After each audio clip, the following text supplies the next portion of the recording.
Millionaire finds his former school bully, begging on the street. What he did next left everyone speechless. Cars sped along the main avenue of Clear Springs, a small town in upstate New York that Thomas Richardson barely recognized after 10 years away. The 35-year-old man, dressed in a custom-made Italian suit, adjusted his sunglasses as his private driver headed toward downtown. The cobblestone streets where he'd played as a child had given way to paved avenues and commercial buildings. That completely changed the landscape he remembered. Thomas took a deep breath. Clear Springs still preserved the characteristic aroma of the small upstate New York town, a mixture of fresh coffee from the bakeries, damp earth after the morning rain, and the scent of cherry trees adorning the central square. But he wasn't there to reminisce about his childhood. He was returning as the most successful businessman the town had ever produced, owner of a technology network valued in the billions, to receive an honorary citizen award and give a motivational speech at the public high school, where he was once just the poor boy who wore patched-up uniforms. "You can stop here, Arthur," he asked his driver when he spotted the small Sweet Memories bakery, one of the few establishments that remained exactly as he remembered. "I'll get out and walk a bit." "Are you sure, sir? The ceremony starts in 2 hours. I need to feel the town again." Thomas smiled, adjusting the platinum watch on his wrist. "Meet me at the school at 5, please." Some people looked at him curiously. Others whispered, probably recognizing him from business magazine articles. His face had been on the covers of business publications since his digital security startup was valued in billions after an international investment round. Meanwhile, his phone vibrated. It was a message from Michael Turner, his business partner and childhood friend. "Heard you've already arrived in town. Don't forget what we talked about. Those people don't even deserve your glance. You've returned as a winner. Show them who's boss now." Thomas didn't respond. Michael, like him, had suffered at the hands of the school bullies. But while Thomas decided to leave the past behind, his friend still carried the weight of resentment like a trophy. It was when he turned the corner of Maple Street that his heart raced. Across the street was the Retreat Bar, frequented by the local elite. On the sidewalk in front, a homeless man was begging for coins from those entering. His face was partially covered by a scraggly beard, but there was something familiar about that figure. The light turned red for pedestrians, and Thomas waited, observing. The man was visibly drunk, stumbling over his own words as he asked for spare change. When he raised his face, and for a brief moment, their gazes met. Thomas felt as if he'd been punched in the stomach. Those eyes... The light turned green and he crossed the street slowly, approaching casually. He stopped a few meters away, pretending to check something on his phone while listening to the man's hoarse voice. "Pretty lady, help with anything? I've been hungry since yesterday." There was no doubt. Despite his deteriorated appearance, that skinny body and that slurred voice, it was him. Richard Davis, the former king of the school, the nightmare of his adolescence, now reduced to an alcoholic beggar.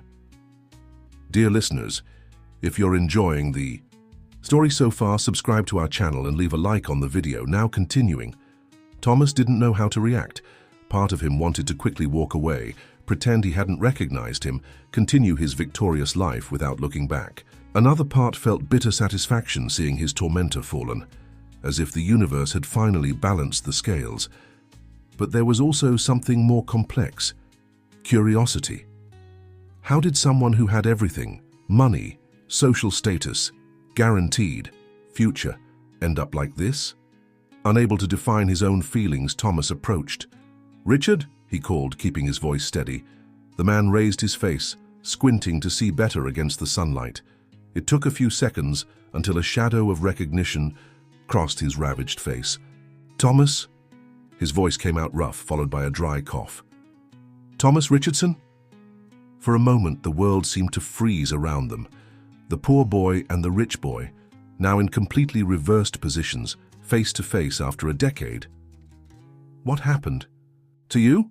asked Thomas, trying not to sound arrogant, although the question itself already carried a certain superiority. Richard lowered his eyes, shame finally replacing the alcohol in his veins. "Life comes full circle, doesn't it?" He attempted a smile that turned into a grimace. "I heard you got rich inventing things with computers." Digital security technology, Thomas corrected automatically. But don't change the subject. How did you reach this point? The man looked around as if searching for an escape from that conversation, but then his shoulders fell in resignation. My father went bankrupt. The dealership was ruined after the scandal. I thought you knew. Thomas frowned. He didn't know about any scandal. What scandal? Richard let out a bitter laugh. So you really left this town and never looked back? The great Thomas, so busy making millions that you didn't even follow the downfall of your enemies? I didn't. Consider you an enemy, Thomas lied. And no, I didn't hear about any scandal. Richard ran his hand over his dirty face, adjusting himself on the step where he was sitting. My father got involved with a married employee. Her husband was the sheriff. He paused, swallowing hard. The story ended badly for everyone.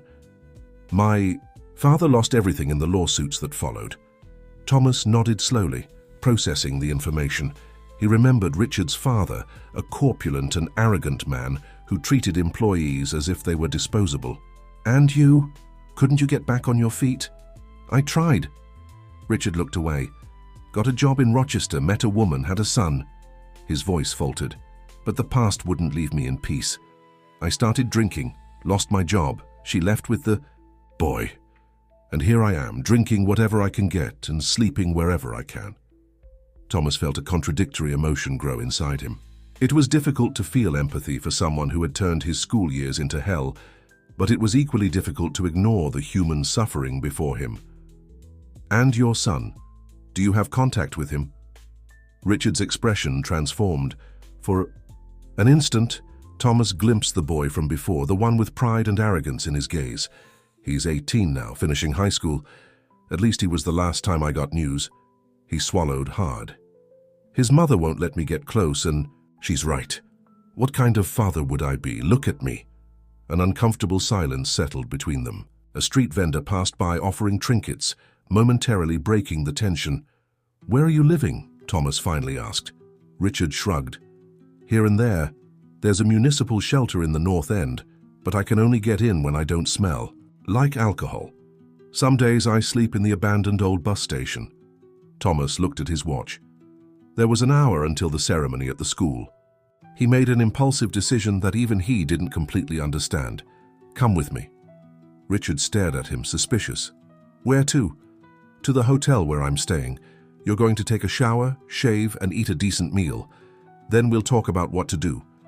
Richard's eyes filled with a mixture of humiliation and hope. Why?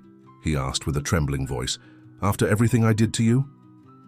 Thomas didn't exactly know why. Maybe it was compassion, maybe curiosity, maybe just the need to show that he had become not only rich but also a better person. Because someone did this for me when I needed it most, he finally answered. And because some chains need to be broken.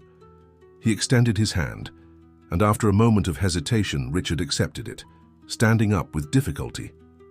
At the luxurious Golden Springs Hotel, the receptionist couldn't hide her surprise when she saw Thomas Richardson, the businessman whose return was the talk of the town, arriving accompanied by a man clearly living on the streets.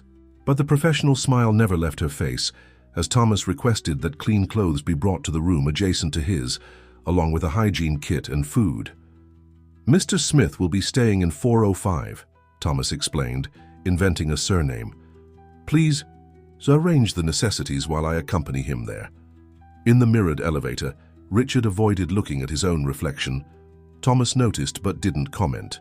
He remembered how teenage Richard used to spend minutes admiring himself in the school bathroom mirror, fixing his hair while everyone waited to use the sink. The room, although the simplest in the hotel, was still luxurious by the town's standards. Richard stopped at the entrance as if afraid to soil the immaculate carpet. You can come in, Thomas encouraged. There are clean towels in the bathroom. Take a shower, shave. They'll bring clothes and food soon.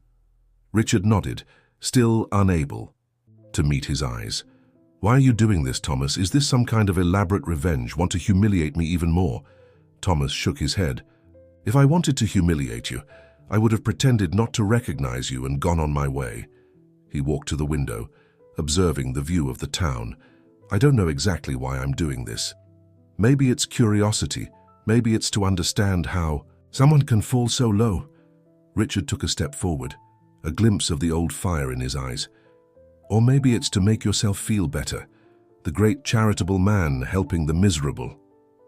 Thomas smiled slightly, recognizing the provocation. Even in the mud you try to bite, Richard. Some things never change. He headed for the door. Take your shower, I'll be back in an hour. I have a ceremony to attend.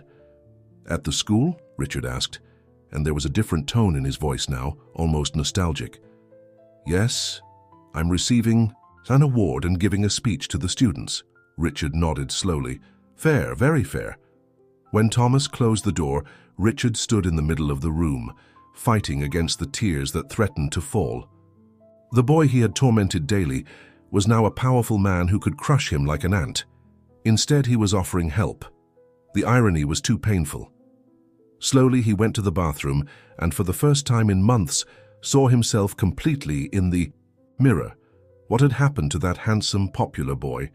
When exactly had his life begun to crumble? Was it when his father lost everything?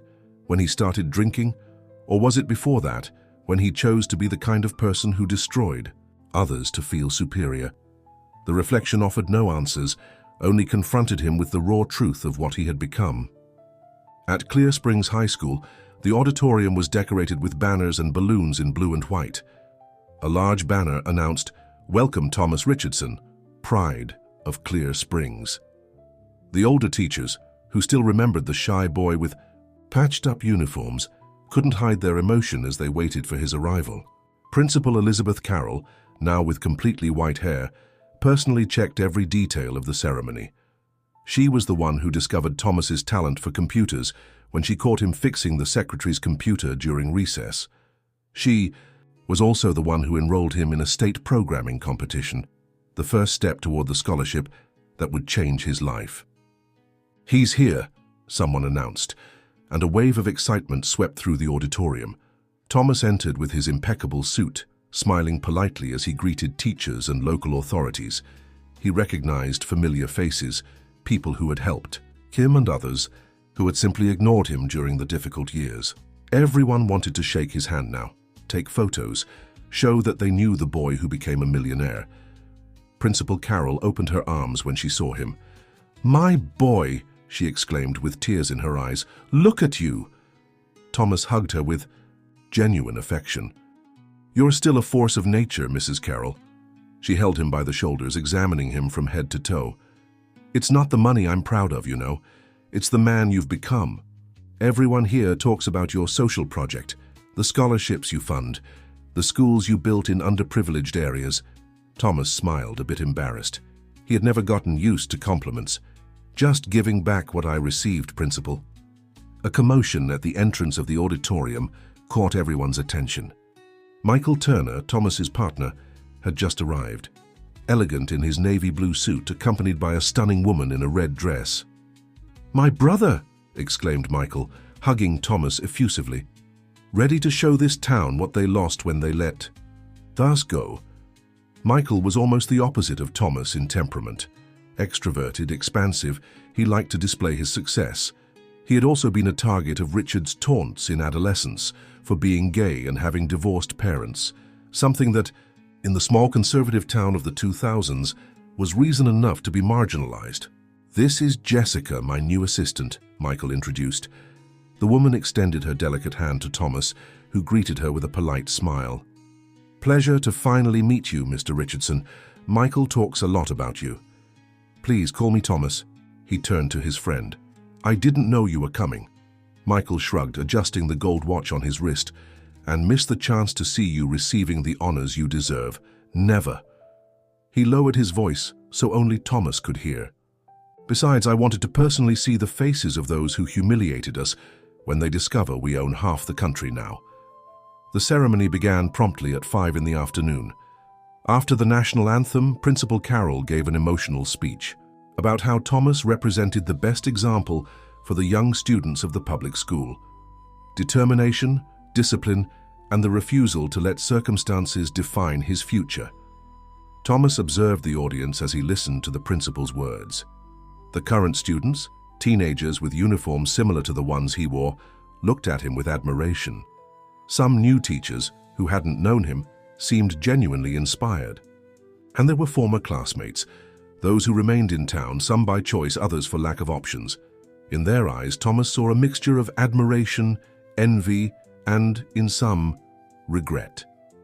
When it was his turn to speak, Thomas rose and walked to the podium with the confidence of someone accustomed to speaking to much larger audiences. He adjusted the microphone and looked at every corner of the auditorium, letting the silence establish itself before beginning.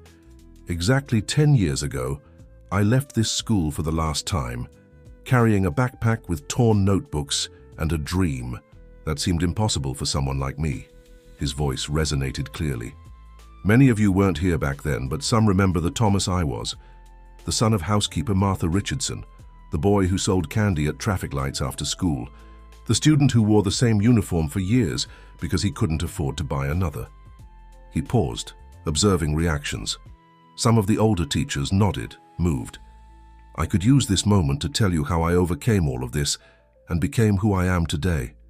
I could list my achievements, my wealth, the companies I founded. He smiled slightly. But that's not what I want to talk about.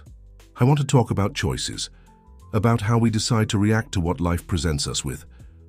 His eyes found Michael's in the front row. His friend watched him attentively, a half smile on his face. When I was your age, students, there were two options for someone in my situation: accept the place society said was mine, or fight with all my might to create a new path. I chose to fight. But the most important thing wasn't the fight for financial success or recognition. He made a significant pause. It was the fight not to become bitter, not to let resentment define my actions. As he spoke, Thomas couldn't help but think of Richard, probably now clean and fed in the hotel room. How would his former tormentor's life have been if he had made different choices, if he had found a purpose beyond putting others down to feel superior? Many will say I came back here to flaunt my success, to rub it in the faces of those who doubted me. He shook his head. But the truth is that I came back to say thank you. Thank the teachers who believed in me when I didn't believe in myself. Thank Principal Carroll, who entered me in the programming competition that changed my life. Thank even those who tormented me because they taught me a valuable lesson. Some murmurs ran through the auditorium. Yes, you heard right. I even thank the bullies who tore up my notebooks and mocked my poverty. Thomas kept his voice firm. Because they taught me that a person's character isn't measured by what they have, but by what they're capable of doing to others. And I promised myself that I would never be like them, no matter how much money or power I gained. In the last row, invisible to Thomas, Richard Davis had quietly entered the auditorium, wearing the simple but clean clothes that Thomas had provided. With his beard trimmed and his hair combed back, he almost looked like the respectable man he could have been. He listened to each of Thomas's words with an indescribable expression on his face. It wasn't exactly regret, nor anger, but something between these two extremes. Today, my company employs more than 5,000 people, Thomas continued, and I'm very proud to say that more than 60% of those employees come from public schools, because I know that talent and capability aren't exclusive to those who had privileges. Spontaneous applause interrupted his speech. Thomas waited for them to calm down before continuing.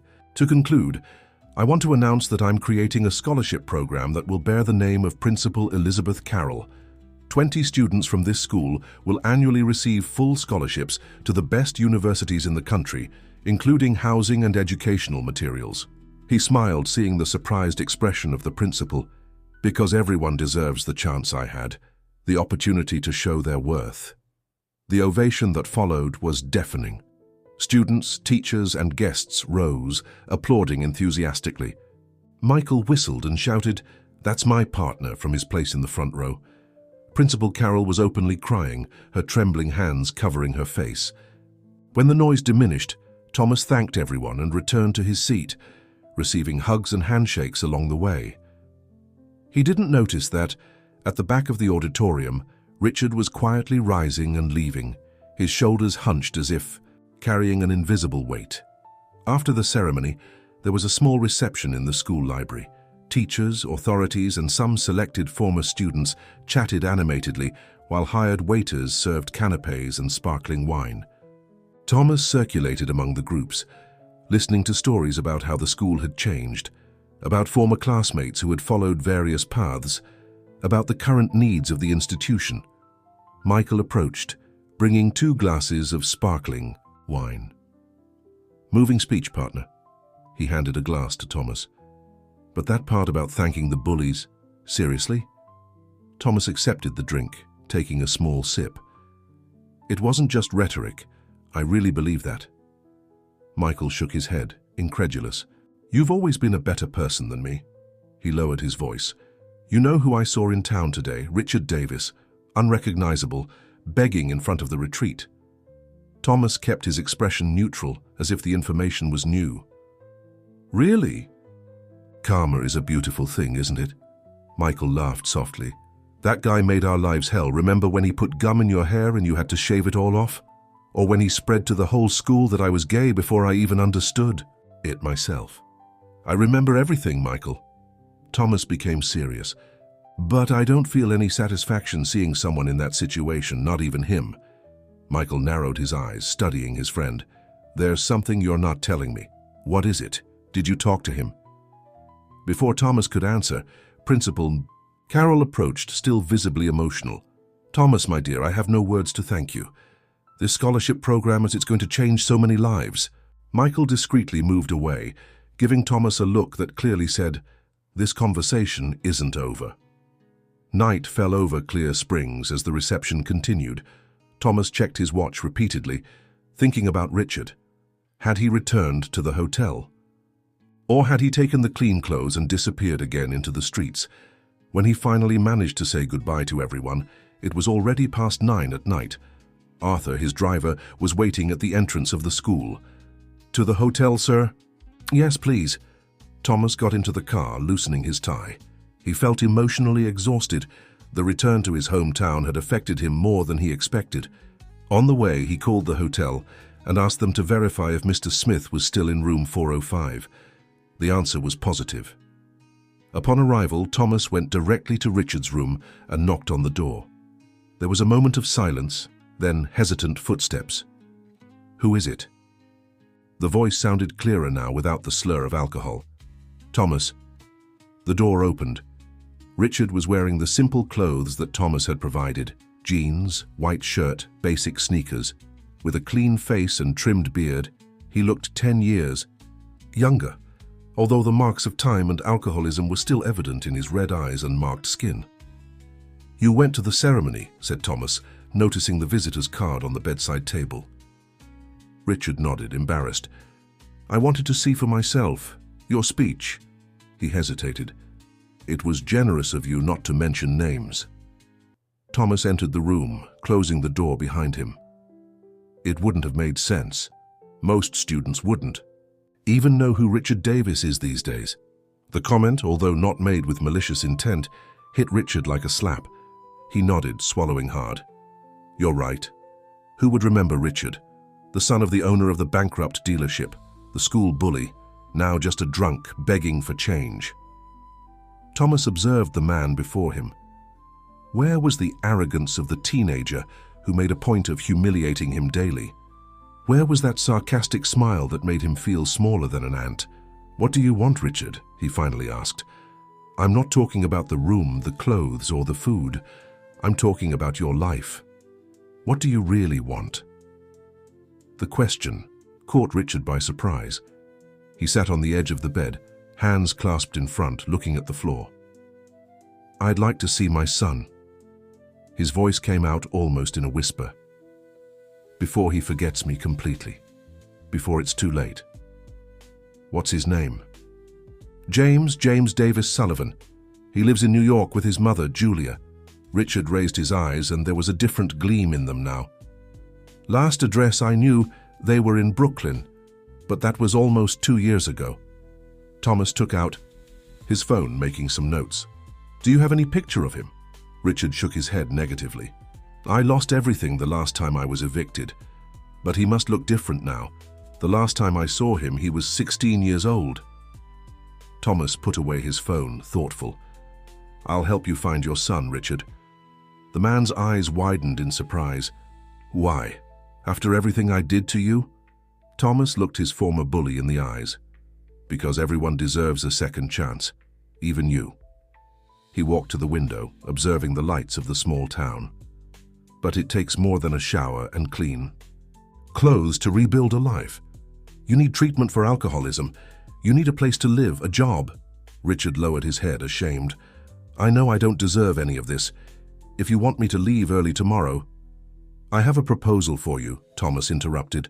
"My company has a rehabilitation program for people in vulnerable situations. We provide housing, medical and psychological treatment, and professional training. After 6 months, if the person is really committed, we offer employment." Richard stared at him, suspicious. "And why would I be accepted into this program?" "Because I'll personally recommend you." Thomas came closer, keeping his eyes fixed on Richard's. "I can't believe you're helping this." He swallowed what he was going to say, substituting with, "this guy." Richard rose slowly, eyes lowered. "Hello, Michael," he said, his voice almost inaudible. Michael completely ignored him, turning to Thomas. "What do you think you're doing? This guy made our lives hell. Have you forgotten everything?" "I haven't forgotten anything, Michael." Thomas kept his voice calm. "But I believe in second chances." Michael let out a bitter laugh. Second chances. For him, he pointed at Richard without looking at him directly. He had all the chances in the world, born with a silver spoon, had everything he wanted, and what did he do? Used his privileges to torment others. Richard remained with his head down, accepting each word as a deserved blow. "Michael, people change, circumstances change." Thomas tried to appease. "Oh, he changed all right." Michael finally looked at Richard. "He changed because life kicked him down. If he still had Daddy's money, he'd still be stepping on others today." A heavy silence settled in the room. Thomas looked from Michael to Richard, realizing how much both were prisoners of the past, albeit in different ways. "Richard, can you give us a moment?" Thomas asked. "Wait in the hotel coffee shop. I'll resolve this, and then we'll talk." Richard nodded, quickly leaving without facing Michael. When the door closed, his friend exploded. "Have you lost your mind? You're hosting him in the hotel. What's next? You're going to give him a job in our company, too." Thomas took a deep breath. "Yes, that's exactly what I intend to do, after he goes through the New Beginning project." Michael widened his eyes, incredulous. "You can't be serious. This guy made our adolescence hell. You know what I went through when he spread to the whole school that I was gay? My father almost kicked me out of the house." "I know, Michael. I was there, remember?" Thomas approached his friend. "But carrying this hatred for so many years, it's not doing you any good. Don't come at me with that self-help talk." Michael moved away, irritated. "I have every right to hate who hurt me." "Yes, you have every right. But how does that help you? Does this hatred make you happier? Does it make you a better person?" Michael didn't immediately respond. He walked to the window, observing the town outside. "Have you seen his son?" he finally asked. Thomas frowned, confused by the change of subject. "No, I didn't even know he had a son until yesterday." Michael turned, a strange smile on his lips. "But I have. In fact, I know him well." "What are you talking about?" "James Davis Sullivan, 18 years old, intern in the IT department of our company in New York." Michael crossed his arms. "Hired by me personally 6 months ago." Thomas felt as if he'd been punched in the stomach. "Richard's son works for us? And you knew?" Michael shrugged. "I found out as soon as I saw his resume. Davis isn't such a common surname. I did some research, confirmed he was Richard's son, and decided to hire him." "Why?" Thomas couldn't understand. Why hire his son, of all people? Curiosity, perhaps. Michael walked around the room. "I wanted to see if the apple fell far from the tree. And you know what it does? The kid is brilliant, polite, works hard, completely different from his father." Thomas processed the information, trying to understand the implications. "And Richard doesn't know this, that his son works for us." "How would he know? He's been on the streets for years." Michael smiled sideways. Ironic, isn't it? The bully's son working for his former victims without even knowing. A disturbing thought crossed Thomas's mind. Did you hire the kid on merit or as some kind of elaborate revenge against Richard? Michael's expression darkened. What kind of monster do you think I am? Of course it was on merit. He seemed genuinely offended. The boy went through all stages of the selection process like any other candidate. I only found out who he was when he reached the final interview with me. Thomas nodded, relieved. And what do you intend to do now? Richard wants to reunite with his son. It's the main reason he accepted my help. Michael let out a humorless laugh. Oh, so that's it. He only wants your help to find his son, classic Richard, always using others. It's not like that. Thomas shook his head. He's genuinely sorry. Sorry he lost everything. Michael came closer. Thomas, you always see the best in people. It's one of your most beautiful qualities, but it can also be your greatest weakness. Richard doesn't deserve your help. Thomas looked his friend in the eyes. I'm not helping because he deserves it, Michael. I'm helping because it's the kind of person I choose to be. He paused, and Richard will find out about his son sooner or later. Wouldn't it be better if that happened in a controlled way, with him sober and stable? Michael considered his friend's words. But I need you to understand one thing. I'm not doing this out of pity or exhibitionism. I'm doing this because I believe everyone deserves the chance to redeem themselves, to find a purpose, even you. A heavy silence settled between them. The town lights twinkled through the window, creating shadows that danced across the room. What if I fail? Richard's voice came out trembling. What if I can't stay sober? What if my son doesn't want to see me? Thomas shrugged. Then you will have failed trying, not begging at the door of a bar.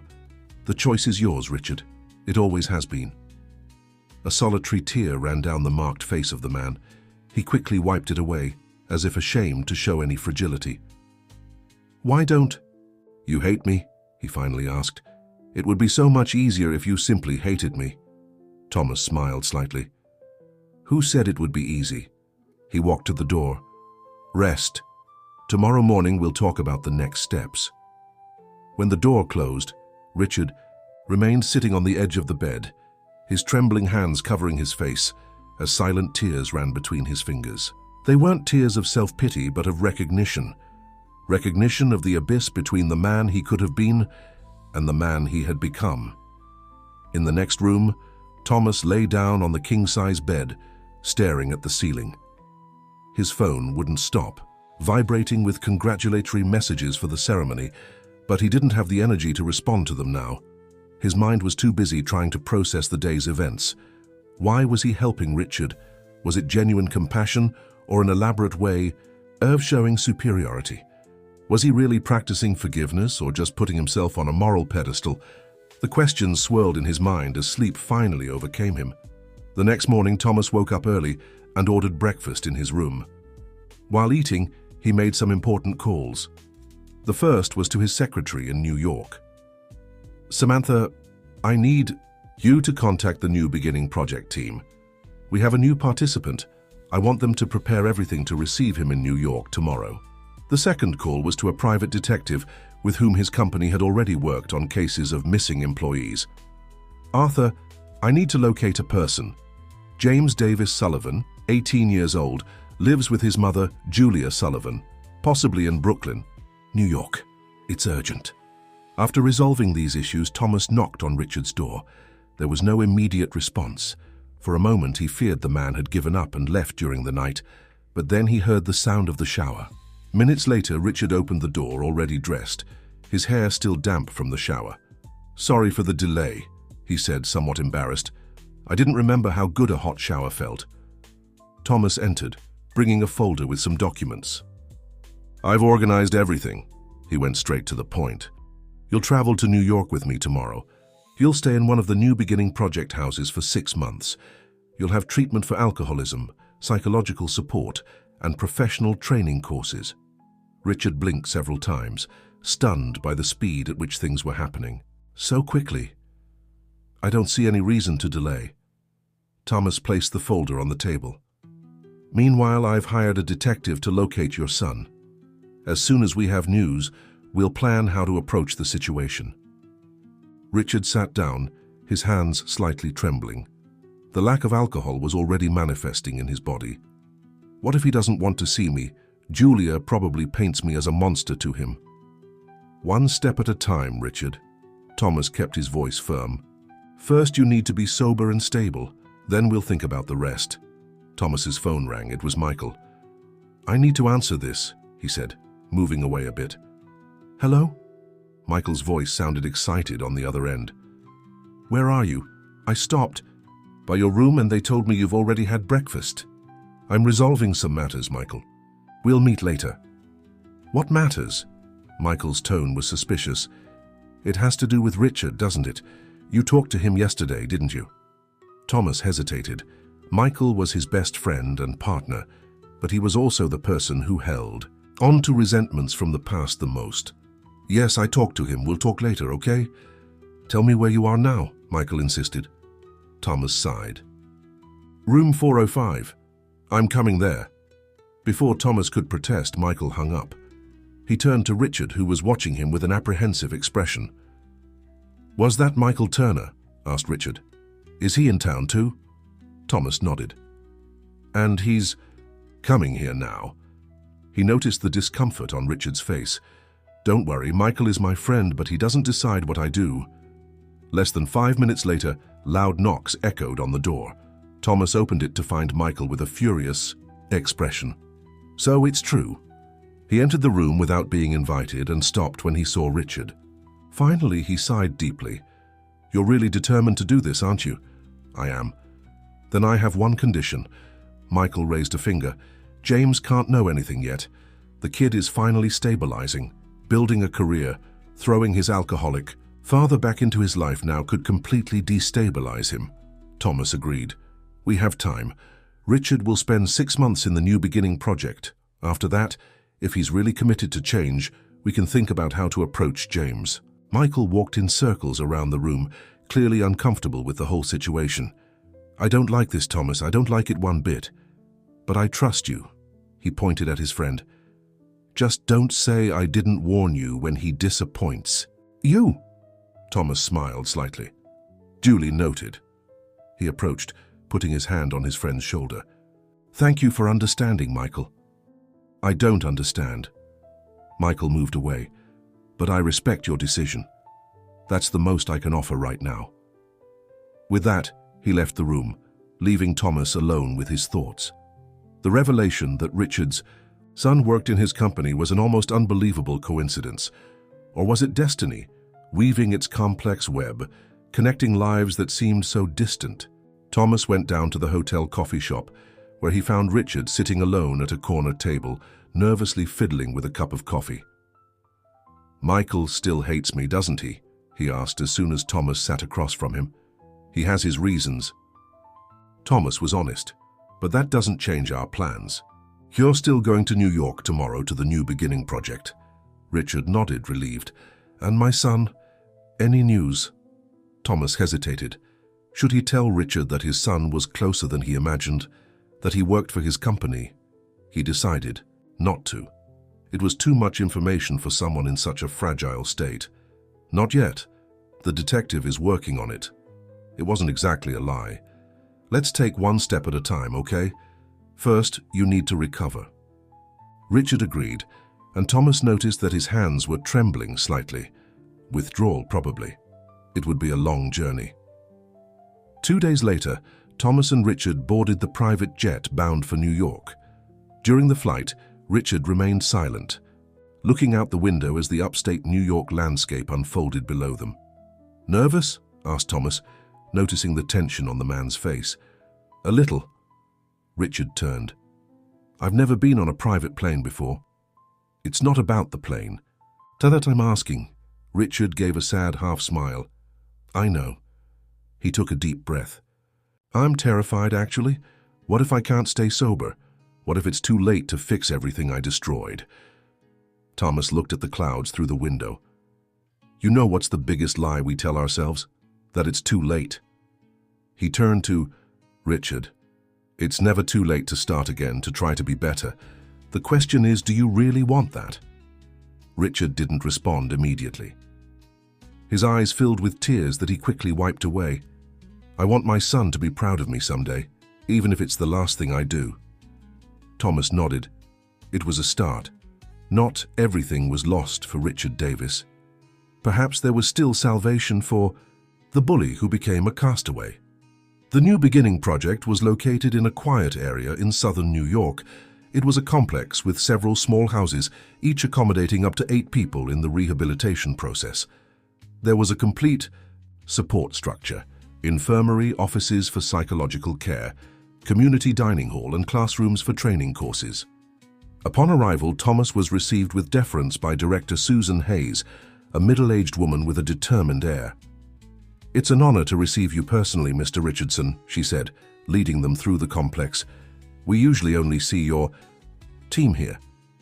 "Mr. Smith is a special case," Thomas explained, using the fake surname he had created for Richard. "An old acquaintance who needs a new start." The director smiled with understanding, without asking questions. The New Beginning project was known for its discretion. Many of the participants were people who had occupied prominent positions in society before falling into disgrace. "This will be your home for the next 6 months, Mr. Smith." She opened the door to a small yellow-painted building. "You will share the space with 3 other men, all in early treatment like you." Richard looked at the simple but clean interior. A common room, 2 bedrooms with 2 beds each, 2 bathrooms, a small kitchen. "Thank you," was all he could say. The director handed him a set of clothes, toiletries, and a manual with the program rules. "Your treatment starts early tomorrow. Today, rest and meet your housemates." She smiled gently. "Everyone here is starting over, Mr. Smith. There's no place for judgments." When the director moved away to show Thomas some documents that needed to be signed, Richard turned to him. "Why Smith? Why didn't you use my real name?" "Privacy," Thomas shrugged. "I thought you would prefer it that way. But if you want to use your real name, there's no problem." Richard shook his head. "No, Smith is fine. A new name for a new beginning." He extended his hand. "Thank you for everything, Thomas. I know I don't deserve this." Thomas shook the offered hand. "Nobody deserves to be on the streets, Richard. Not even you." He took a card from his pocket and handed it over. "This is my personal number. You can call if you need anything." Richard accepted the card as if it was something precious. "Will you continue looking for my son?" "I will." Thomas nodded, without revealing that he already knew where the young man was. "As soon as I have news, I'll contact you." When Thomas left the New Beginning project, he felt a strange weight in his chest. Had he done the right thing, or was he just feeding some kind of savior complex? Were his motives really altruistic? Or was there a secret satisfaction in seeing Richard in a position of dependence? These questions accompanied him all the way to his penthouse in Manhattan. While the driver navigated the streets of New York, Thomas sent a message to Michael.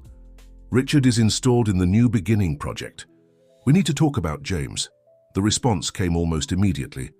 "My office, tomorrow 9 a.m. That night, Thomas couldn't sleep. He tossed and turned in bed, thinking about the strange twists life took. How had fate intertwined his story with Richard's and his son's? What was the purpose of all this? The next morning, at precisely 9 o'clock, Thomas entered Michael's office on the 30th floor of the building that housed the company headquarters. The view of the New York skyline was impressive, but neither of them had the mind to appreciate the landscape at that moment. "I want to meet the kid," Thomas said without preamble, as soon as the door closed behind him. Michael, who was standing by the window, turned slowly. "Why? What do you expect to gain from that?" "It's not about gaining anything." Thomas sat in the leather armchair in front of Michael's desk.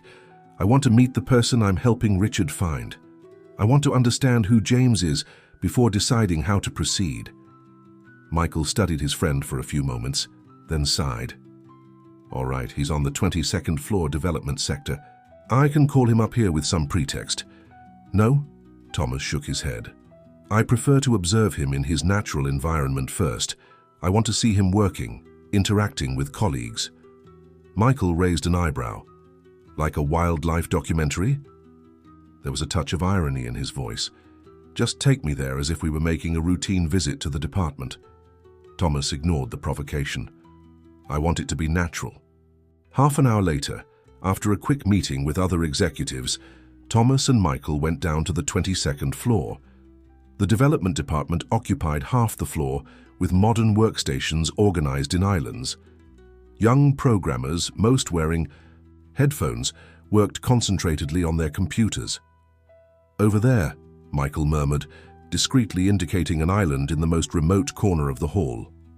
Thomas followed his friend's gaze and saw a young man with short brown hair, dressed in a black t-shirt and thin framed glasses. He was concentrated on the screen, typing quickly, while consulting some notes beside him. James Davis Sullivan, Michael said quietly, 18 years old. One of the most promising interns we've ever had. Thomas observed the young man carefully.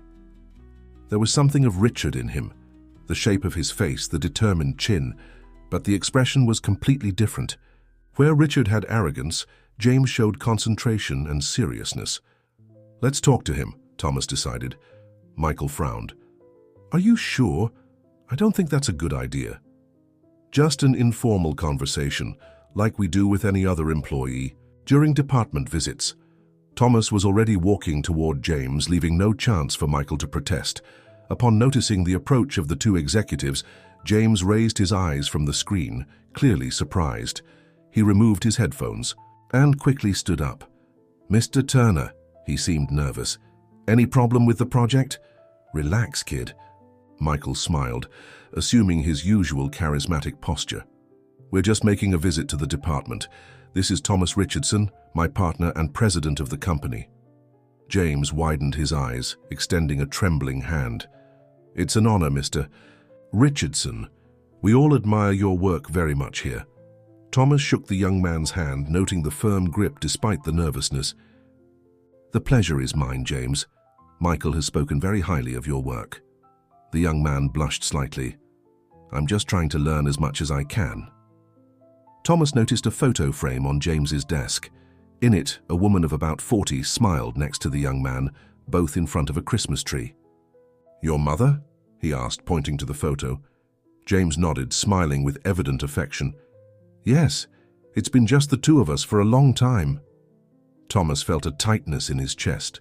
Richard's absence in his son's life was so complete that the young man naturally spoke as if his father didn't exist. And are you from New York originally? Thomas asked, feigning casual interest. No, sir, we're from Clear Springs, upstate. My mother and I moved to New York when I was 10 years old. Clear Springs? Thomas feigned surprise. What a coincidence. Michael and I are from there too. James smiled, excited by the unexpected connection. Really, small world? My mother worked at Davis dealership for years, perhaps you know her. Julia Sullivan? Thomas and Michael exchanged a quick look before Thomas answered. The name isn't familiar to me, but it's been a long time since I left there. James nodded, understanding. Of course. It was before the dealership's bankruptcy, I imagine. His tone was casual, without any resentment. After that, my mother decided to start over in New York. It was the best decision she ever made. Thomas observed every detail of the young man, his polite gestures, his attentive posture, his evident pride in his mother. It was hard to believe that this centered young man was the son of the same Richard who had been the terror of the school. Well, we don't want to interrupt your work, Thomas finally said. It was a pleasure meeting you, James. I'm sure you have a bright future ahead. The young man smiled, clearly flattered by the CEO's attention. Thank you, sir. It's very important for me to be here. As they moved away, Michael murmured, satisfied with what you saw. Thomas didn't respond immediately. His mind was processing the complexity of the situation. James seemed like a balanced young man with solid values and determination. Reintroducing. Into his life, an alcoholic father in recovery could be a risk. On the other hand, it wouldn't be fair to deprive father and son of a chance for reconciliation. He doesn't know anything about his father, he finally asked when they entered the elevator. Michael pressed the button for the 30th floor. From what I understood in informal conversations, his mother created a more palatable version of the story. She told the kid that his father abandoned them to be with another woman. James grew up with the image of a father absent by choice, not of an alcoholic living on the streets. And that's better. Thomas frowned. From her point of view, probably yes, Michael shrugged. Easier for the kid to process my father preferred another family than my father sank into alcohol and is begging on the streets. The elevator reached the executive floor and the two walked in silence to Michael's office. When the door closed, Thomas turned to his friend. "What would you do in my place?" Michael stared at him, surprised by the question. "Since when do you ask for my opinion on making decisions about kindness?" "I'm serious, Michael." Thomas sat down, running his hand through his hair. What's best for the kid? To know his real father with all the problems, or to continue with the image he's built? Michael poured himself a glass of water before answering. "If you're really concerned about what's best for James, maybe you should leave him alone." His voice was sober. "He's doing well, he has a solid relationship with his mother. He's building a promising career, he seems emotionally balanced. Throwing a problematic father into his life now, I don't know if that would be doing him a favor." Thomas considered his friend's words. There was truth in them, but there was also the other side of the story. What about Richard? He's really trying to change. Reuniting with his son is his biggest motivation. Michael let out a laugh without humor. Always the same, Thomas. Worried about all sides, wanting everyone to be okay. He came closer, leaning on the desk. "Sometimes you can't please everyone, my friend. Sometimes you need to choose who you'll protect." Thomas knew Michael was right. Life rarely offered perfect solutions. Someone always got hurt. "I'll give time some time," he finally decided. "Let's see if Richard really commits to recovery. If in 6 months he's sober and stable, then we'll think about how to approach James." Michael nodded, satisfied with the decision. Sensible decision. And if Richard gives up halfway, then we'll have our answer. Thomas stood up. "Some people really want to change. Others just say they want to." In the weeks that followed, Thomas immersed himself in his professional commitments, but couldn't get the situation with Richard and James out of his head. He received weekly reports on Richard's progress in the New Beginning project.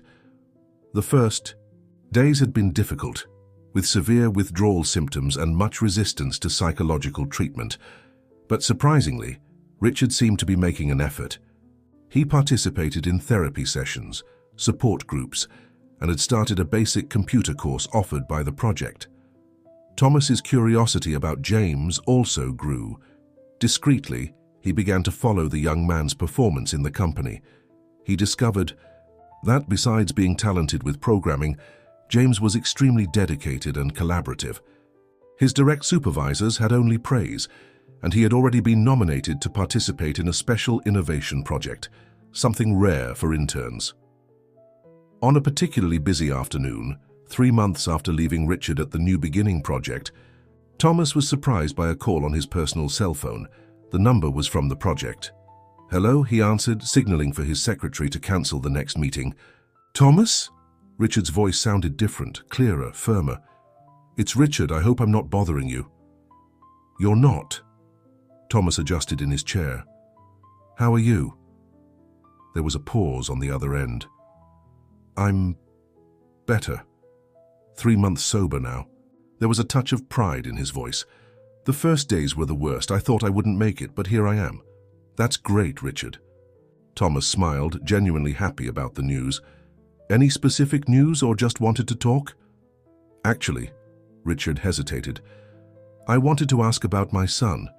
I know it's still early, that you said we should wait the full 6 months, but I can't stop thinking about him." Thomas felt his stomach tighten. What should he say? That Richard's son worked for him? That he had met the young man and he seemed perfectly fine without his father in his life? "We're still investigating, Richard." He opted for a half-truth. "As soon as we have concrete information, you'll be the first to know." "I understand." The disappointment was palpable in Richard's voice. "Sorry to pressure.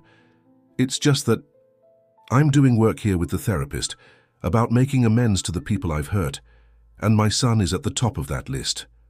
Thomas closed his eyes for a moment. The pain in Richard's voice seemed genuine. "I'll do my best to accelerate the search," he promised, But remember that our agreement was to wait for the full 6 months of treatment." I know. Richard took a deep breath. "I just wanted you to know that I'm really committed to this.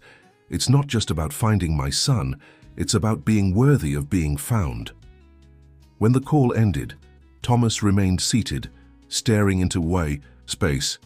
Richard's words echoed in his mind, being worthy of being found. That was exactly what he was trying to do, regain not just sobriety, but dignity. That night, after work, Thomas made an impulsive decision. Instead of going home, he drove to the New Beginning project. He didn't announce he was coming, didn't make a fuss. He wanted to see with his own eyes how Richard really was. He arrived shortly after 8 at night. Director Hayes had already left, but the night coordinator recognized him immediately. "Mr. Richardson, what a surprise." She seemed a bit nervous about the unexpected visit of the founder. "Can I help you with something?" "I came to see how Richard Smith is doing." Thomas kept a casual tone. "He called me today and seemed to be progressing well." The coordinator smiled. "He's in the community room now. We're having an integration activity." Thomas walked to the central building of the complex, where the community room was located. Through the glass door, he could see about 20 people sitting in a circle. Some spoke animatedly, others listened attentively. That's when he noticed Richard. He was sitting near the window, wearing a simple but clean shirt, his hair well cut, his face without the scraggly beard. He looked healthier, less worn down, but what most caught Thomas's attention was his expression as he listened to a companion speak. There was a serenity there, a humility that he would never have associated with the former bully. Thomas didn't enter. He didn't want to interrupt the moment, didn't want to turn his visit into something official.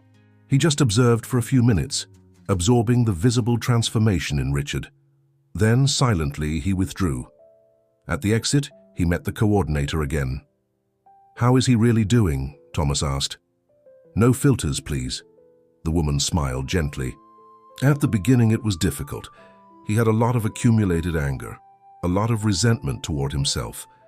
She crossed her arms. "But something changed in the last few weeks. It's as if he finally accepted that he deserves a second chance. He's dedicated a lot to the basic computer course, says he wants to understand his son's world." Thomas nodded, processing the information. "Thank you for your honesty. If I may say, Mr. Richardson," added the coordinator, "in 6 years working here, I've seen many cases. Some just go through the program, mechanically fulfilling the requirements. Others truly embrace the opportunity. Richard seems to be in the second group." Thomas thanked her and left, feeling strangely light. The visit had confirmed something he was beginning to suspect. Richard's transformation was real. During the journey back home, he made another decision. It was time to talk to Julia Sullivan, James's mother. If anyone had the right to decide whether father and son should reunite, it was she who had raised the young man alone all these years. Getting Julia's contact wasn't difficult. As James was an employee of the company, his family data was in the Human Resources Department. A quick consultation, justified as part of a benefits review, provided what Thomas needed. The next morning, he called Julia's number. After 3 rings, a female voice answered. "Hello? Miss Julia Sullivan? This is Thomas Richardson from Richardson and Turner Technology." There was a moment of silence on the other end. "James's boss?" The voice sounded surprised but not alarmed. "Did something happen to my son?" "No, don't worry. James is great. He's an excellent employee." Thomas hurried to reassure her. "Actually, I'd like to talk to you about a personal matter. Would it be possible for us to meet?" Julia hesitated. "Personal matter? I don't understand." Thomas took a deep breath. "Miss Sullivan, you and I are from Clear Springs. I recently met Richard Davis and—" "No." Her voice suddenly became cold. "I don't want to talk about him, and I don't want my son to know anything. Please, just give me a few minutes to explain." Thomas kept his voice calm. "I'm not here to judge anyone or create problems. I just believe everyone deserves to know the complete story." There was a long silence before Julia responded. "Tomorrow at 2 in the afternoon. Skyline Cafe on 5th Avenue, number 1578. Her tone left no room for negotiation. I have exactly 30 minutes during my lunch break. I'll be there. Thank you for the opportunity. When Thomas hung up, he realized his hands were slightly trembling. He was about to interfere in a complex family history, about which he knew very little. Was he doing the right thing? The doubt accompanied him throughout the next day until the moment he entered Skyline Cafe at exactly 2 in the afternoon. The place was busy, full of executives and employees from the commercial buildings around taking advantage of their lunch break. Thomas spotted a woman sitting alone at a table in the back. Short brown hair, discreet glasses, formal but simple. Clothes. The resemblance to James was impressive. He approached slowly. "Ms. Sullivan?" She raised her eyes from the coffee cup she was holding with both hands. "Mr. Richardson." She didn't show a smile, but indicated the chair in front. "Please be direct. My time is limited." Thomas sat down, noting the woman's evident tension.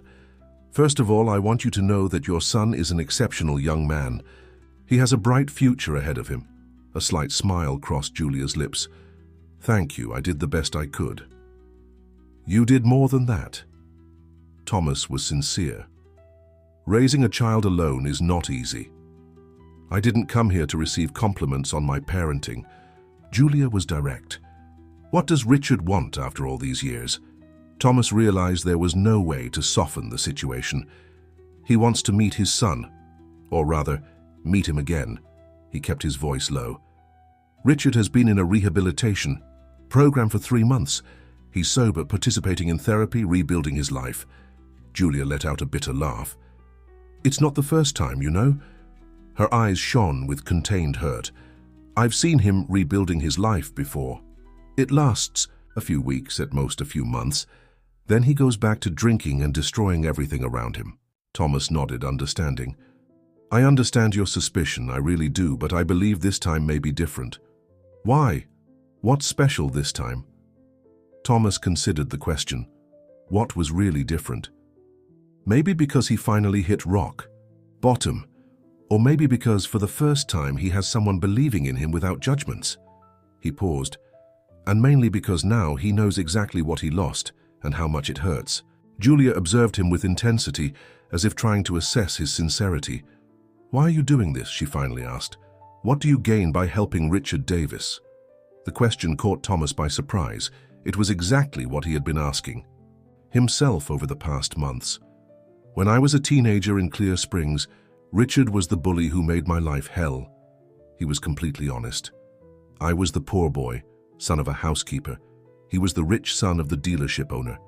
He humiliated me daily." Julia's eyes widened in recognition. "You're Thomas, the boy who fixed computers." She seemed genuinely surprised. "You worked at the town library after school." Thomas nodded, surprised she remembered. "You know me. I worked at the dealership for 8 years." Julia gave a small smile. "I saw you a few times in town. Everyone talked about the computer prodigy boy." Her expression changed. "And I heard Richard talk about you, not good things usually." "I imagine." Thomas gave a half smile. "That's why I'm doing this, because I know who Richard was, and I saw who he became. And I believe everyone deserves a chance to redeem their mistakes." Julia looked out the cafe window, watching the avenue's movement. When she spoke again, her voice was softer. "Does he know James works for you?" "No." Thomas shook his head. "I didn't tell him. Nor did I tell James about meeting his father." "Good." Julia took a sip of coffee. "James has built a whole narrative about his father. In his version, Richard abandoned us to be with another family. It's easier for him to process that way than to know the truth." "And what is the truth, Mrs. Sullivan?" Thomas asked gently. Julia's face hardened again. "The truth is that Richard was a good man who got lost in alcohol." Her voice trembled slightly. "We met when the dealership was still prosperous. He had just taken over his father's business, seemed determined to prove his worth. He was charming, when he wanted to be." Thomas listened attentively without interrupting. "We fell in love, had James. At the beginning it was perfect. Richard was a present, loving father." She swallowed hard. "Then the dealership started losing money. His father came back to take control. There were fights, scandals. Richard started drinking. First socially, then to relax, then to forget the problems. And then he simply couldn't stop anymore. When did you separate? When James was 8 years old. Julia adjusted her glasses. After a night when Richard came home so drunk he could barely stand. We argued, he broke things, James saw everything. That night I decided we needed to get away. And after that? Richard tried to keep in touch. He would come see his son when he was sober. Bring presents, make promises. She shook her head sadly. But over time the visits became rarer, more unpredictable. Sometimes he would show up drunk. Other times he wouldn't show up at all. James would wait by the window, anxious to see the father who never came. Thomas felt the weight of the story. The confident and balanced James he had met at the company was the result of years of maternal protection. When we moved to New York, Richard had already given up trying, Julia continued. The last time I heard from him, he was sleeping on park benches in Clear Springs. That was almost 6 years ago. A silence settled between them. Thomas processed everything he had heard, trying to reconcile the Richard that Julia had described, the good man who got lost, with the bully he had known in adolescence. What do you want me to tell him? He finally asked. Julia took a deep breath. Tell him he needs to complete the treatment. 6 months sober is nothing for an alcoholic with decades of dependency. Her eyes filled with contained tears. Tell him that James is fine, he's happy, he's building a future. And tell him that if he truly loves his son, he needs to prove he's changed, not with words, but with consistent actions over time. And if he manages, if he stays sober for a year, 2, Julia picked up her purse, indicating that time was running out. Then we'll talk again. She stood up. I won't prevent a recovered father from meeting his son, but I won't expose James to more disappointments either. Thomas also stood up, extending his hand. Thank you for your honesty, Mrs. Sullivan. She accepted the handshake. One last thing, Mr. Richardson. Her tone was serious. Don't tell James about this. Not yet. He's doing too well for us to dig up this story now.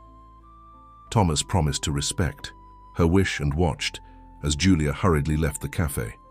The conversation had been enlightening, but had also further complicated the situation. Now he carried not only Richard's hopes, but also Julia's legitimate concerns. Returning to the company that day was difficult. Thomas felt the weight of responsibility grow. He was in the middle of a story that wasn't his, interfering in lives that were following their own paths before his intervention. That night in his penthouse, Thomas received an unexpected visit from Michael. His friend arrived without warning, bringing a bottle of wine and the expression of someone who had news. I discovered something interesting today, Michael announced, entering without ceremony. Something about our friend Richard. Thomas led him to the terrace where they sat watching the city lights. What did you discover? Michael served the wine in 2 glasses before answering. Did you know it wasn't his father who bankrupted the dealership? It was Richard who took over the business and ran it into the ground. Thomas frowned. What do you mean? Old man Davis retired earlier, passed the company to his son with the accounts in order. Michael took a sip of wine. It was Richard who got involved with the sheriff's wife. It was Richard who started drinking and neglecting the business. The scandal was just the cherry on top. Thomas considered the information. This explained a lot. How did you find this out? I still have my contacts in Clear Springs. Michael shrugged. My aunt still lives there. She knew the whole family. A silence established itself between them as each got lost in his thoughts. I talked to Julia Sullivan today, Thomas finally revealed. Michael almost choked on his wine. What? When? Why? Because she deserved to know what's happening. Thomas observed the city lights. She's James's mother, the person who raised him alone all these years. And what did she say? Thomas summarized the conversation, sharing what he had learned about Julia and Richard's story, about how he had been a good father before losing himself to alcoholism. So he wasn't as much of a jerk as we thought. Michael seemed skeptical. Or maybe he was exactly the jerk we knew, but who transformed when he became a father. Thomas rotated the glass between his fingers. People aren't just one thing, Michael. They're complex, contradictory, Richard could be a bully at school and a loving father at home. Until alcohol consumed everything, Michael completed, softening his tone. Exactly. The two were silent again, each absorbing the new layers of the story. And now? Michael finally asked. What's the next step in your redemption project? Thomas ignored the sarcasm in his friend's voice. We'll follow the original plan. Richard completes the 6 months of treatment, proves he's committed to sobriety. After that, we think about the reunion with James. And if he relapses? Michael's question hung in the air like a storm cloud. Then life follows its course. Thomas sighed. Not all stories have happy endings, Michael, but all deserve the chance for one. 3 months passed. Richard successfully completed the 6 months of the New Beginning project. Thomas received regular reports on his progress, assiduous participation in therapy sessions, completion of the basic computer course, continuous abstinence from alcohol. He was, according to the technical team, ready for the next phase, gradual reintegration into society. On the day Richard completed the program, Thomas personally went to pick him up. He found him at the entrance of the project, carrying a small suitcase with his belongings, visibly anxious. You came? Richard smiled when he saw him. Of course I came.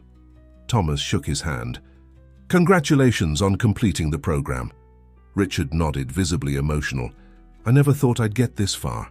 His voice was choked. 6 months without a drop of alcohol. It's the longest I've been sober in, I don't know how many years. Thomas led him to the car where Arthur, his driver, was waiting. Where are we going now? Asked Richard, insecure. To your new apartment. Thomas smiled, seeing the surprise on the other's face. It's small but well located, near the company, where you'll start working next week. Company? Richard seemed astonished. What company? Richardson and Turner Technology, maintenance department. Nothing too sophisticated for now, but with the computer course you took, it's a start. Richard shook his head, incredulous. Thomas, I don't know how to thank you. Don't thank me yet. Thomas became serious. The job is real, the salary is compatible with the market. But if you fail, if you go back to drinking, there will be no second chance. I'm trusting you, Richard. Don't disappoint me. The man swallowed hard, nodding. I understand, and I won't disappoint you. He hesitated before asking, And my son? Any news? Thomas took a deep breath. It was time for the truth. Actually, yes. I found James. He saw Richard's eyes light. He's doing well. He's attending university, has a good job, a stable life. Where is he? Richard's voice trembled. Can I see him? It's not that simple. Thomas chose his words carefully. I spoke with Julia. Richard paled. Julia, how is she? Well, she raised James alone, did an incredible job. Thomas observed Richard's reaction. She has concerns about a reunion.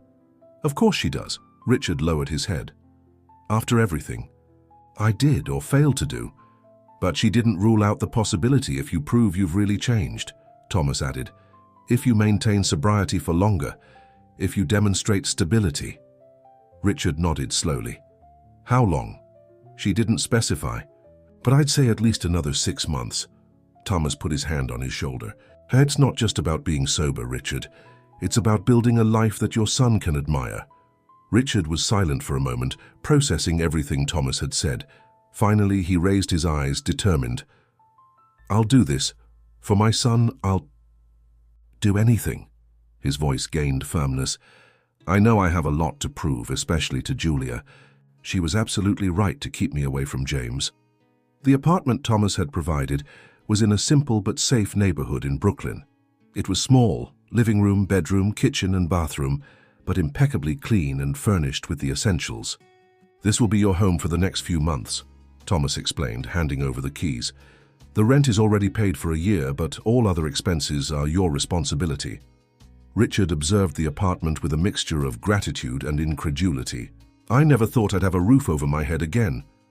He walked through the small space, touching the furniture as if wanting to make sure it was real.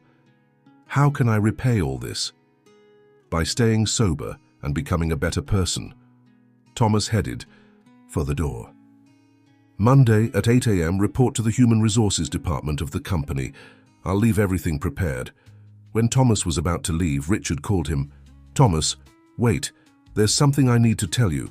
He hesitated, visibly uncomfortable. About school, about how I treated you. I know an apology doesn't erase the past, but I need you to know that I deeply regret it. Thomas studied the man before him. Where was the arrogant teenager who made a point of humiliating him daily? Life had charged a high price for Richard's choices. I believe you, Richard. Thomas nodded. But it's not to me that you need to prove something now. It's to yourself. In the following weeks, Richard immersed himself in the new routine. He woke up early, took the subway to the company, worked intensively in the maintenance department, attended Alcoholics Anonymous meetings at night. The first days were strange, returning to the job market after so many years, following schedules, interacting with colleagues, but there was a fierce determination in his eyes. Each sober minute was a victory. Each completed day was a step towards his son. What Richard didn't know was that in the same building, just 8 floors above, James worked hard in the software development department. The young man had been promoted from intern to junior programmer, and his dedication impressed everyone. Between father and son, just a few flights of stairs and a world of secrets. Thomas observed the situation with growing apprehension. How long could he keep the two separated in the same environment? And when they finally met, how would that reunion be? Michael, always skeptical, didn't hide his distrust.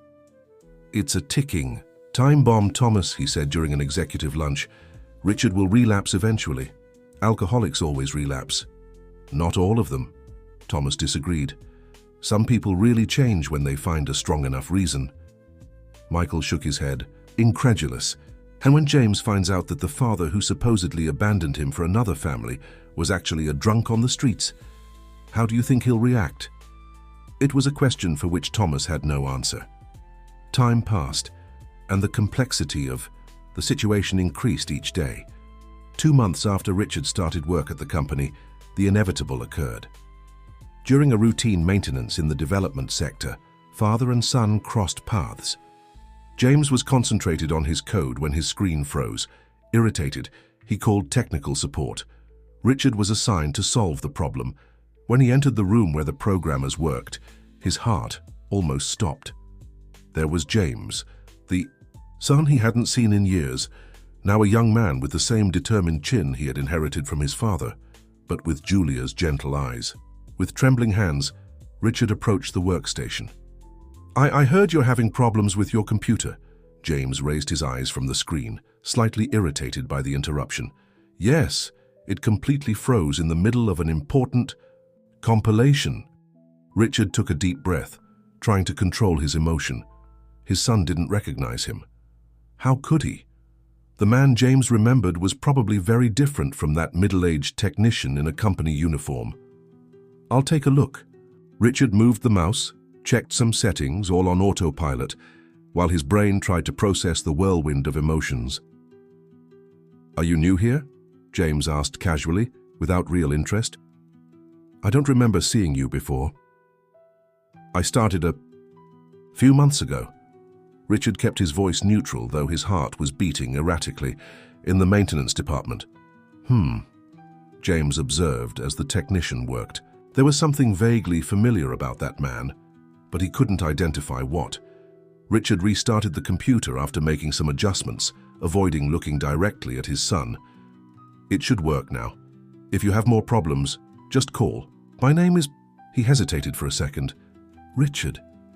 Something in that name made James furrow his brow. Richard, he repeated, thoughtful. I've known few Richards in my life. It's a common name. Richard shrugged, anxious to end the conversation, before he lost emotional control. Your system should function normally now. Before James could respond, Richard was already hurriedly leaving the department. In the nearest bathroom, he locked himself in a stall and finally let the tears fall. His son was there, so close, so real, and didn't even recognize him. That night Richard called Thomas, his trembling voice reporting the encounter. He didn't recognize me, Thomas. My own son looked into my eyes and didn't know who I was. Thomas sighed deeply. It was to be expected, Richard. It's been many years, and you look very different.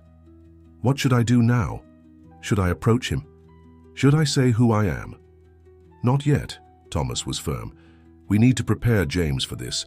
Talk to Julia first. Do things the right way this time. Reluctantly, Richard agreed. But the encounter with his son had changed something inside him. Abstinence from alcohol, which was already difficult, became an even greater ordeal. The temptation to seek comfort in the old crutch grew each day. Seeing James so close and not being able to hug him, not being able to say, "I'm your father, forgive me," it was a constant torture. A week after the encounter, Thomas noticed the change in Richard's behavior. The man was more tense, less communicative, with deep, dark circles. Concerned, he decided to intervene before the worst happened. "You're thinking about drinking again, aren't you?" he asked directly during a visit to Richard's apartment. The man averted his gaze, ashamed. "I won't lie, the urge is there every day." His hands trembled slightly. Seeing James and not being able to talk to him as a father, it's harder than I imagined. Thomas sat across from him. "You've come a very long way, Richard. 8 months sober, don't throw all that away now." I know. Richard ran his hands over his tired face. "I'm attending AA meetings every day now, not just 3 times a week. I'm fighting, Thomas. I swear I am." Thomas observed the man with a mixture of compassion and concern.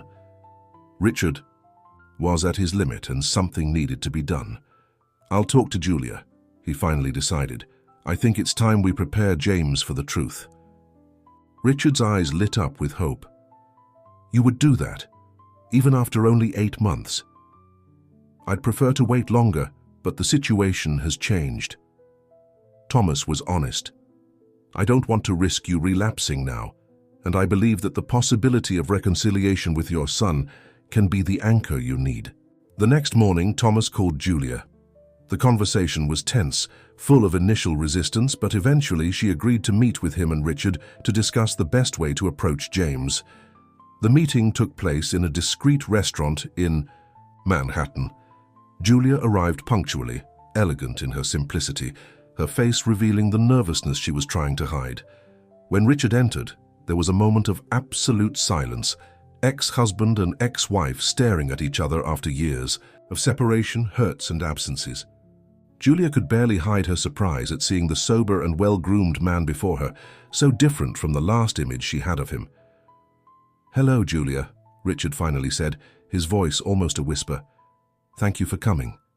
She nodded stiffly, indicating the chair across from her. "Sit down, let's resolve this." Thomas observed the interaction with respect, keeping himself a bit apart to give them privacy. It was a delicate moment, loaded with emotions that needed to be handled with care. "You look different." Julia broke the silence, studying her ex-husband. "So you seem healthier." 8 months sober. Richard kept his gaze steady. "I work every day, I have an apartment, I attend AA. I'm trying, Julia, really." She took a deep breath, processing the information. 8 months isn't a long time, Richard. You've been sober for periods like this before, and you always went back to drinking. "I know." He didn't try to deny it. "But this time is different. I have support. I have structure. And I found a purpose beyond myself." James. It wasn't a question. Richard nodded. "I saw our son last week. He didn't recognize me." His voice faltered. "I went to fix his computer at the company, and he looked at me as if I were just any stranger." A shadow of emotion crossed Julia's face. "He looks more and more like you," she admitted. "He has your talent for technology, your determination. When he focuses on something." A moment of shared nostalgia hung between them, quickly replaced by the present reality. "What do you intend to do?" Julia turned to Thomas, including him in the conversation. "How do you plan to tell James about all this?" Thomas came closer, sitting beside them. "I've thought a lot about this." He kept his voice calm. "James is a young adult now. He has the right to the truth, but we need to approach him carefully." In the following minutes, the three discussed various possibilities. Thomas suggested a gradual approach. First, Julia would talk to James about the real reason for the separation. Then she would mention that Richard had sought help and had been sober for months. Finally, if James showed openness, she would present the possibility of a reunion. And if he refuses to see him? Julia's question hung in the air like a heavy cloud. Then we'll respect his decision. Richard answered before Thomas could intervene. I don't want to force anything. I just want a chance to apologize, to explain. The rest is up to him. Julia studied her ex-husband for a long moment, as if trying to decipher if the change was genuine. All right, she finally decided. I'll talk to James this weekend, but I don't promise anything. As they said goodbye, Richard risked a request. Julia, I know I have no right to ask, but do you have any recent photo of him? To take with me? The woman hesitated, but then opened her purse and took out a photograph. It was James at his high school graduation, smiling with his diploma in hand. You can keep this one. She handed the photo to Richard. He was 16 here. Richard held the photograph with trembling hands, his eyes fixed on the young and determined face of his son. Thank you. It was all he could say. In the days that followed, the tension was palpable. Richard immersed himself in work, trying to keep his mind occupied while waiting for news. Thomas divided himself between his business responsibilities and concern about the outcome of that story. Michael observed everything from a distance, still skeptical but increasingly curious about the unfolding of events. It was on a rainy Wednesday that everything changed. Thomas was in a meeting when his assistant interrupted him. Sir, excuse the intrusion, but James Sullivan is here, says he needs to speak with you urgently. Thomas's heart accelerated. It had happened. Julia had told the truth. Ask him to come in. James entered the meeting room with firm steps, but his face betrayed the emotional turbulence behind the apparent composure. The executives present perceived the tension and quickly withdrew, leaving Thomas and the young man alone. Why didn't you tell me? James's voice was controlled but loaded with emotion. Why did you hide that my father worked here? Thomas indicated a chair, but James remained standing. It wasn't my story to tell, James. Thomas chose his words carefully. Your father asked for my help to recover, to have a chance to meet you again. But the right moment for you to know the truth, that was for your mother to decide. James walked to the window, watching the rain that punished New York. She told me everything last night, about the alcoholism, about how he abandoned us not for another family, but because he couldn't let go of the drink. He turned to Thomas. Why did you help him? My mother said he tormented you at school. He did torment me, yes. Thomas didn't deny it. But when I found him so many years later begging on the street, I realized that the cycle of hurt needed to be interrupted, that everyone deserves a second chance if they're genuinely willing to change. James processed the information in silence. Then the question that really mattered, has he really changed? Thomas held the young man's gaze. 8 months sober, working every day, fulfilling his responsibilities, attending AA regularly. He paused. The change is real, James, but if it's permanent, only time will tell. The young man looked out the window again, his shoulders tense with the weight of the decision he needed to make.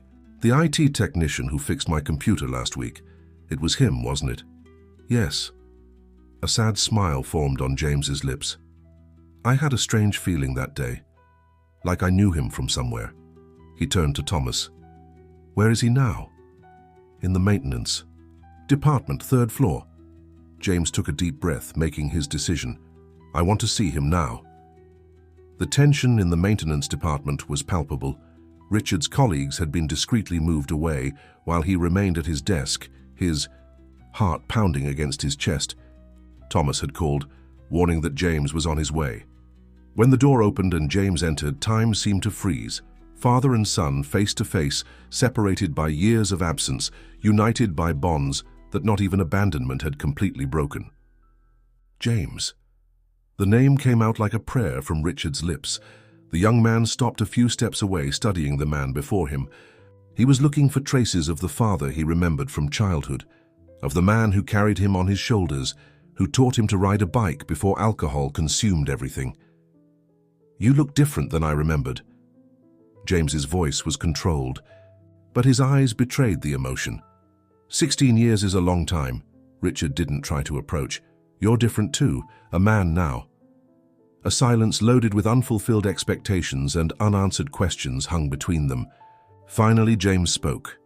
Why did you look for me now after all this time? Richard swallowed hard, choosing his words carefully.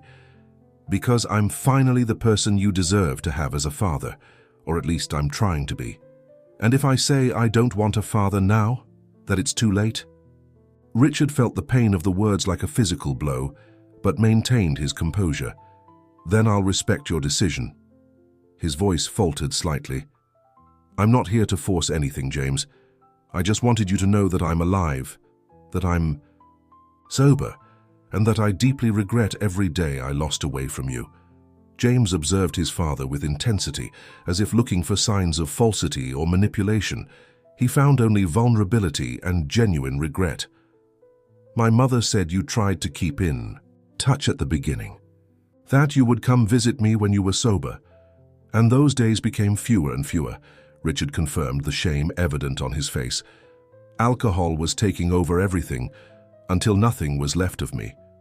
Not even the love for my son was strong enough to save me. And now what's changed?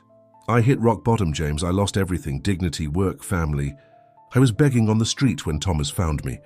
Richard looked directly into his son's eyes, and at that moment I realized I didn't want to die without seeing you one last time. Without saying that, despite everything, I never stopped loving you. The words hung in the air, loaded with raw emotion. James looked away, visibly affected by his father's sincerity. I need time, he finally said. I can't just forget 16 years of absence. I understand. Richard nodded, resigned. Take all the time you need, I'll be here. James walked to the door, but before leaving, he turned. Sunday noon, lunch at the Garden Restaurant on Broadway. His voice was firm. It's not a promise of reconciliation, just a chance to talk. When the door closed, Richard collapsed in the chair, silent tears running down his face. It was more than he had hoped for, more than he deserved. A chance. On Sunday, the Garden Restaurant was busy as always. Richard arrived 30 minutes early, too nervous to wait at home. He chose a table in the back where they could talk with relative privacy and waited, checking his watch every minute. At noon sharp, James entered. He wore jeans and a polo shirt, casual but well-groomed. His eyes scanned the environment until finding his father. With decisive steps, he approached and sat down. You came. Richard couldn't hide the relief in his voice. I said I would. James opened the menu, creating a physical barrier between them. I don't usually break promises. The implicit message didn't go unnoticed by Richard. After placing their orders, they faced the uncomfortable silence that had settled. How is your mother? Richard tried to start the conversation. Well, worried about this meeting, but respected my decision. James stared at him. She's amazing, you know? Raised me by herself, working 2 jobs sometimes, never complained, never made me feel like I was a burden, never spoke badly of you, even having every reason to. Richard lowered his head, ashamed. Your mother was always the best of us too. Strong, determined, loving. His gaze met his son's. You have a lot of her in you. I have you in me too. The admission seemed difficult for James. My mother always says I inherited your aptitude for technology and your stubbornness. A small smile formed on Richard's lips. Stubbornness is a Davis trait. My father was like that too. He paused, remembering the past. Although in my case it was more a weakness than a strength. I was stubborn in denying I had a problem with drinking until it was too late. The food arrived, giving both a moment to reorganize their thoughts. They ate in silence for a few minutes until James asked, what was it like, living on the streets all those years? Richard didn't try to soften the answer. A nightmare, cold, hunger, constant fear, the degradation of losing not just everything I had, but also who I was. He pushed the plate to the side, his appetite diminished by the memory. The worst wasn't the physical conditions, but knowing that I had done that to myself, that I had abandoned my son for a bottle. James absorbed the words. his face revealing the internal conflict between compassion and resentment accumulated over years. "Why now, Dad?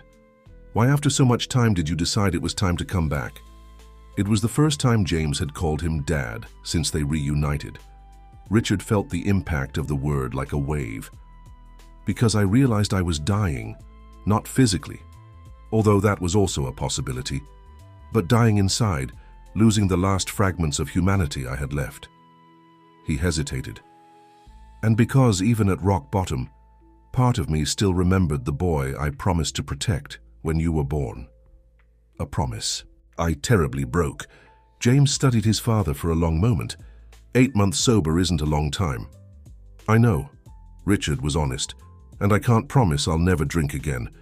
Alcoholism is a chronic disease, but I can promise that I'll fight every day, that I go to meetings, that I seek help, that I've built a support network." "And if you relapse?" The question that haunted them both. "Then I'll get up and start again." Richard kept his gaze steady. "I'm not asking you to bet all your chips on me, James. I just ask for a chance to show, with actions and not just words, that I'm committed to being better, to being someone you're not ashamed to call Dad."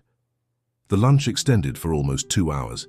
They talked about James's work, about how he had become interested in programming as a child, about his plans to finish his computer science degree. Richard listened to every word with genuine attention, proud of the man his son had become even without his presence. When they said goodbye on the sidewalk in front of the restaurant, the atmosphere between them had subtly changed. There wasn't complete forgiveness nor immediate reconciliation, but a small door had opened. "Maybe we can do this again in a few weeks." James's offer was cautious but sincere. Richard nodded, too emotional to speak. He wanted to hug his son, but knew he hadn't yet earned that right. Instead, he extended his hand, which James firmly shook. "Thank you for the chance," he finally managed to say. James just nodded before walking away, getting lost in the crowd on Broadway. Richard remained standing, watching his son leave, his heart lighter than it had been in years. A chance was all he needed, an opportunity to prove that some stories can have new beginnings, even after such dark chapters. In the months that followed, father and son built a cautious relationship. They had lunch together occasionally, exchanged messages about work and technology. James maintained a safe emotional distance, testing the waters before allowing himself to fully invest in that resurrected relationship. Richard, in turn, continued his recovery journey one day at a time. He completed a year of sobriety, discreetly celebrated with a cake in the department and a special medal at the AA meeting. Thomas promoted him to a better position, recognizing his effort and dedication. Life finally seemed to be getting on track when the unexpected happened. Richard's father, William Davis, after years without contact, appeared at the company looking for his son. "My son works here," said the white-haired gentleman at reception. "Richard Davis. I need to see him urgently." The news quickly reached Thomas's ears, who decided to mediate the meeting.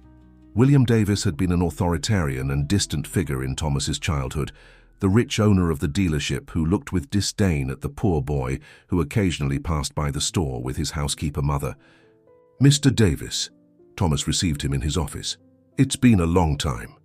The man, now in his 70s, seemed smaller and more fragile than Thomas remembered. His eyes, however, maintained the same perceptive gleam. "Thomas Richardson." William studied him with curiosity.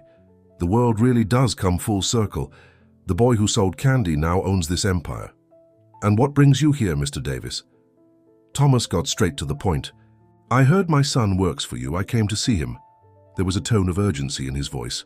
"I'm sick, Thomas. I don't have much time, and I wanted to make peace with Richard before I go." The revelation caught Thomas by surprise. Another complex chapter was being added to that already so intricate story. "I'll call him, but the decision to talk to you will be his." When Richard entered Thomas's office and saw his father, his face paled.